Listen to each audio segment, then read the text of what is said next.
What if 1 year from today you could watch your very first edit and barely recognize the person who made it? Not because the software changed, not because you discovered a hidden button or downloaded some magical effect, but because you learned something much deeper. You learned how to control attention, how to create emotion, how to turn ordinary moments into stories people actually want to experience. Because video editing is not really about cutting clips together.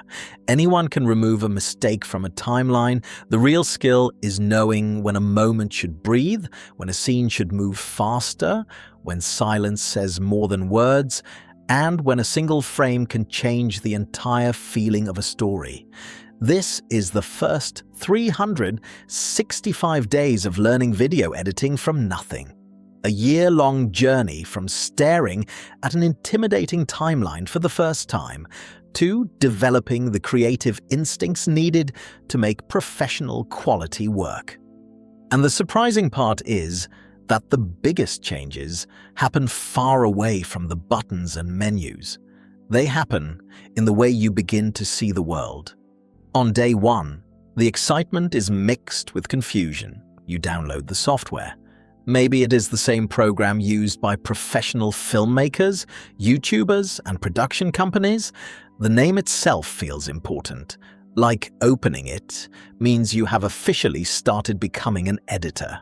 Then the screen appears. A timeline, multiple panels, tracks, tools, settings, thousands of options, and suddenly, the dream of making cinematic videos feels much further away.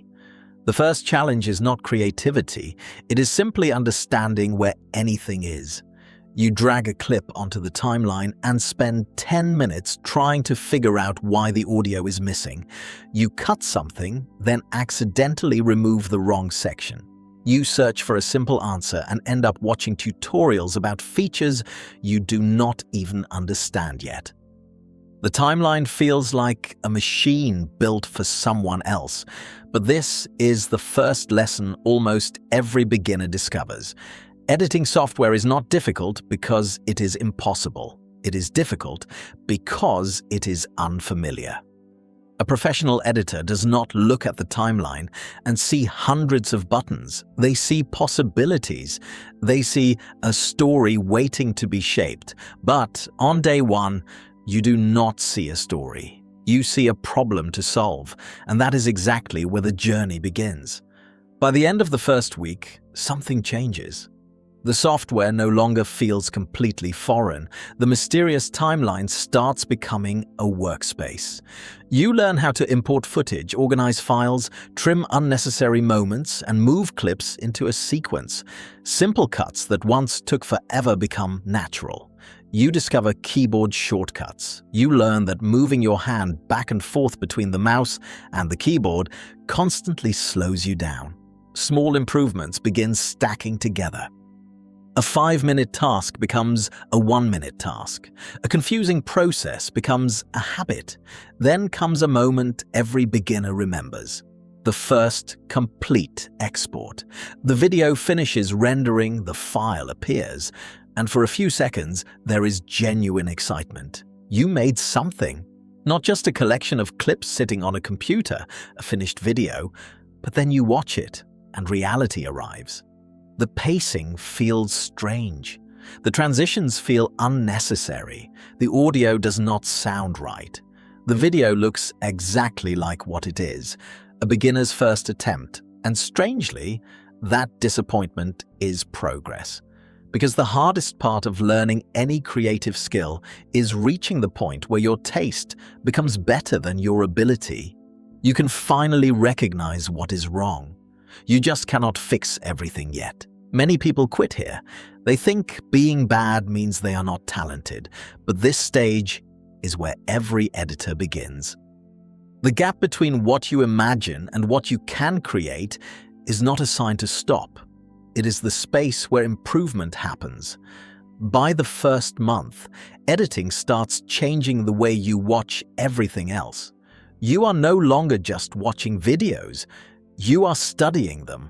A movie scene that once felt emotional now creates new questions. Why did they cut away at that exact moment? Why did the music become louder there?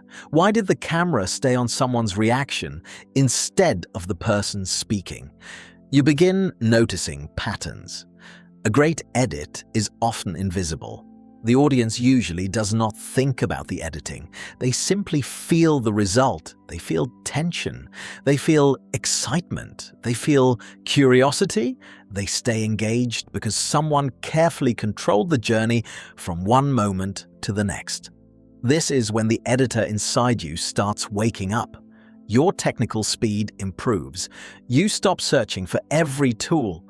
You remember where things are. You organize footage faster. But the bigger change is happening in your thinking. You begin understanding pacing. You realize a video can contain all the right information and still feel boring. The difference is not always what is being shown. It is when it is being shown. A pause before a reveal, a faster sequence during an action moment, a quiet shot after an emotional scene. Timing becomes a language, and you are slowly learning how to speak it. Then month 3 arrives and everything changes, because software knowledge starts becoming less important. The beginner obsession with effects begins fading. At first, many new editors believe better videos come from adding more transitions, more animations, more visual effects. But eventually, a surprising truth appears. Professional editing is often about removing distractions, removing unnecessary words, removing moments that weaken the story. A powerful editor is not someone who can place the most things on a timeline. It is someone who understands what does not belong there. This is where storytelling takes control. You start experimenting, you change the order of scenes, you test different music, you adjust the rhythm. You discover that the same footage can create completely different emotions depending on how it is arranged. A simple walk through a city can feel peaceful, lonely, exciting, or mysterious. The footage did not change, the story did, and this realization is one of the biggest breakthroughs in the entire year. The editor is not just organizing information. The editor is shaping experience. But progress rarely feels like a straight line. Some days, a video finally feels good. Other days, nothing works. A project that seemed simple becomes complicated. The idea in your head refuses to appear on screen. You question whether you are actually improving. This is the part most people do not see. Creative growth is uncomfortable because you are constantly comparing your current ability with your future expectations. The solution is not waiting for inspiration. It is continuing to practice, analyze, and create. By month 6, editing no longer feels like operating a machine. It feels like having a conversation with the footage. You begin building a complete workflow. Color correction becomes more than making an image look attractive. It becomes about creating consistency and mood. Sound design becomes more than adding background music. You start noticing how small sounds create realism and emotion. A door closing, a subtle background noise, a moment of silence before an important sentence. Motion, graphics, and subtitles become tools for clarity instead of decoration. The difference between a beginner and a developing editor becomes obvious. The beginner asks, "What effect should I add?" The developing editor asks, "What does this moment need?" That question changes everything. Around this time, many people begin creating a portfolio. Not because a portfolio guarantees opportunities, it does not, but because finished work creates evidence of growth. You might edit videos for friends, collaborate with small creators, help a local business, contribute to a personal project, or create your own channel. Some opportunities appear, others do not. Freelance editing, agency work, in-house production, and content creation are realistic paths. But they depend on many factors: your skill level, your portfolio, your ability to communicate, your niche, your location, and your consistency. The software alone never creates the opportunity. The ability to solve creative problems does. By month 9, something almost invisible has changed. You are faster, not because you memorized every feature, because you understand decisions. You spend less time asking, "How do I do this?" and more time asking, "Should I do this?" That is the difference between using software and becoming an editor. You begin recognizing different styles. A documentary requires patience and emotional structure. A short-form video demands immediate attention. A gaming video relies on energy and personality. A commercial focuses on clarity and persuasion. A podcast edit might prioritize conversation and rhythm. A cinematic piece might depend on atmosphere and visual emotion. The tools may overlap.